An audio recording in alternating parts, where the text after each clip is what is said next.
Buenos dias, in one of the most touristic places in Europe, Tenerife, the Canary Islands. So far, not too bad. I was staying south of the airport the first night, and then I picked up this young lady, and now we are in Los Americanos, really tourist zone with all the British people and Germans and whatnot. But supposedly my Airbnb lady said I'm the first, or we are the first Americans to be in the apartments. I don't think it's too hot of a destination for the Americano. We're gonna do a little tour of the city, hit the beach on the first day, and go from there. So check it out. Say the ladies are insane, and they sure know how to use it. Hey, don't. Ooh, good, it's not dark sand. Hola, amigo.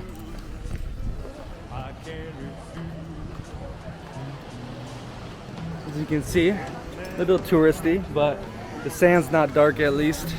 I was told a lot of the beaches in the Canary Islands have dark sand.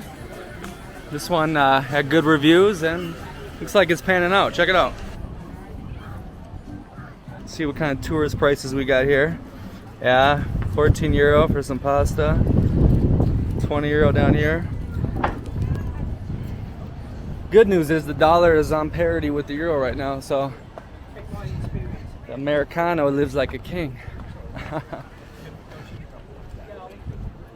Ooh, I already like this beach.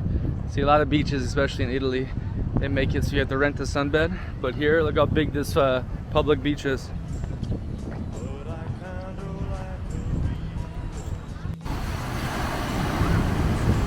So far, not so bad. Weather's good. It's not too humid. You got the little breeze here. Little wavy, but it's doable. You can swim. Look at this backdrop. Oh, mamma mia.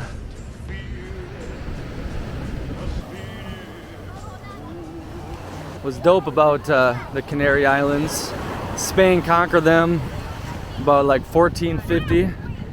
They took the local kings. They sent them to Spain, made them bow down in front of Fernando and Isabella.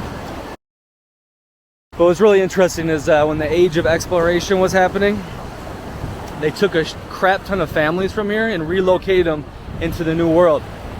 For example, Cuba, Venezuela, a couple cities in Louisiana, Spanish Florida. So when shit started hitting the fan in some of those countries, like Cuba and Venezuela, a lot of them applied for their Spanish ancestry passport, you know, to get out of the collapsing shithole, socialism and the communism, and they came here. So like I went to the phone market.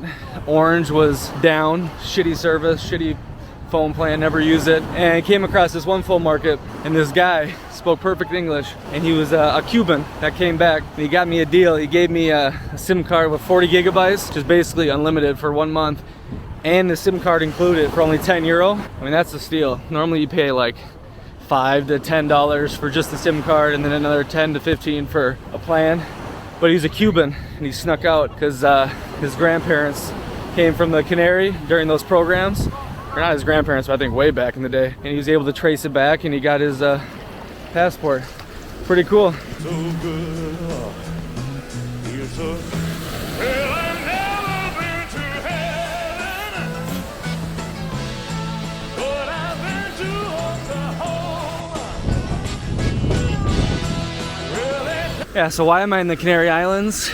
I had no urge to be really in the Western Mediterranean this year due to the crazy tourism that was gonna happen. You know, after COVID, everyone and their mother is in Italy or Spain or the French Riviera. But to make it easy on my madre, I went to the closest place. It was like a 6-hour flight from New York to get here. And surprisingly, prices in the Canary were way cheaper than mainland Spain. Got a really nice Airbnb, which I don't recommend. Don't use Airbnb, but I had to in this situation. I think it was like $850 for 15 days. But it's right next to the beach, you know, it's like one of these places right here. I'll show you.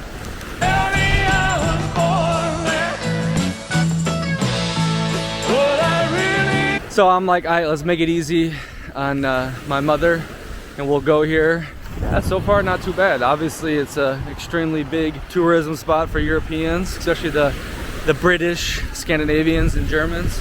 Like I said before, my Airbnb host, this is the first time she met an American. She'd met, you know, lots of different nationalities. She's been doing it for a while. So I think it's a little off the radar for the Americanos, which is nice. And obviously I'm not staying in the north where more of the locals live, I believe. I'm staying like where tourism is rampant down in the south. I think Los Americanos is the area. But so far the vibes are good, you know. You're not getting screwed over on prices that bad. You don't have to rent a sunbed to go on the damn beach. And you know, lots of families. Looks like a lot of Spanish families too. So maybe it's a Spanish getaway. Yeah, overall, I like my location. It's not too shabby. Excited to see what the rest of the area looks like. The one thing that is a problem in Canary, it's very spread out. You know, so you're probably gonna need a car or a Vespa. I took a taxi from the airport to here. It was about 20 minutes and it was 25 euro. This area, they got a lot of little shops and whatnot, so you probably could just stay here and not have to worry about transportation and whatnot. But my first place I was staying was like just south of the South Airport, the Los Amigos Hostel.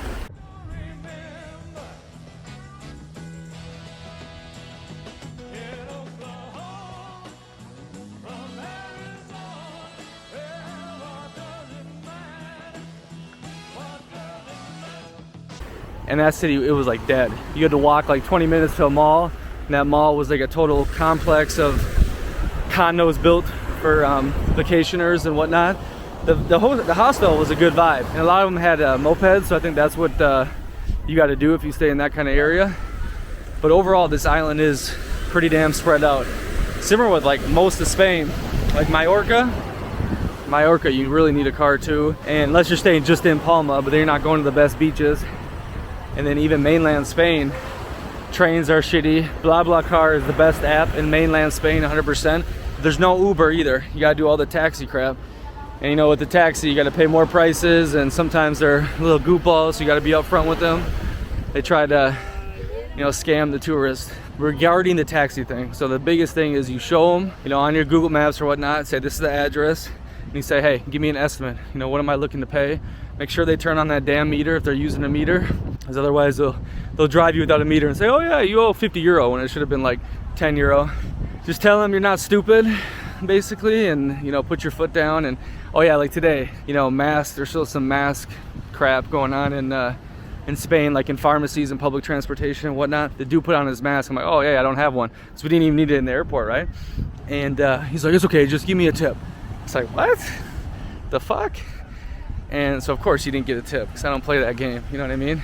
Yeah, other than that, just be firm with them taxi drivers, because they love take advantage of dumb tourists. You ready to be famous?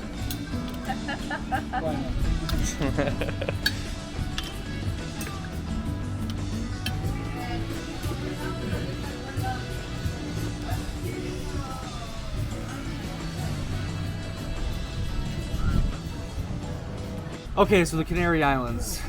This summer I was planning on hitting Turkey and Egypt. Turkey because the lira has been destroyed. I was very worried that most of the Mediterranean was going to be extremely overpriced, because everyone and their mother was coming to Europe for the summer, because the past 2 years with COVID, you know, nobody could travel over here, which was amazing. I lived La Dolce Vita with not many tourists. But I ended up deciding on the Canary Islands. I did a lot of research beforehand. Everyone says it's not the real Spain. It's basically a massive tourist trap, these islands. But my mother wanted to come and visit me, and I was thinking, the closest place, and the place I haven't been, is here, Canary. It's only a 6-hour flight from Newark. And I decided, okay, let's check out some Airbnbs and let's see what's going on. And the prices were actually better than mainland Spain. I think it's because the Canary Islands aren't as popular with Americans, right? The Americans want to go to the Amalfi Coast, they want to go to the Spanish coast, they want to do those sort of things in mainland Europe. So we found a good little deal near the beach, couple-minute walk, and I said, well, let's do it. I've been surprised many places where I was told, oh, this is too touristy, or you don't want to go here, it's dangerous, and etc. So Like everyone says, do not judge a book by its cover. And so far, the second day here, it's been nice and vibey, you know, not too crazy. Hopefully that camera angle's not too bad, Madre. But overall, it's the low season right now, which is great, but the weather is perfect, about 77 degrees with a slight breeze. The weather is ideal, and yeah. Well, I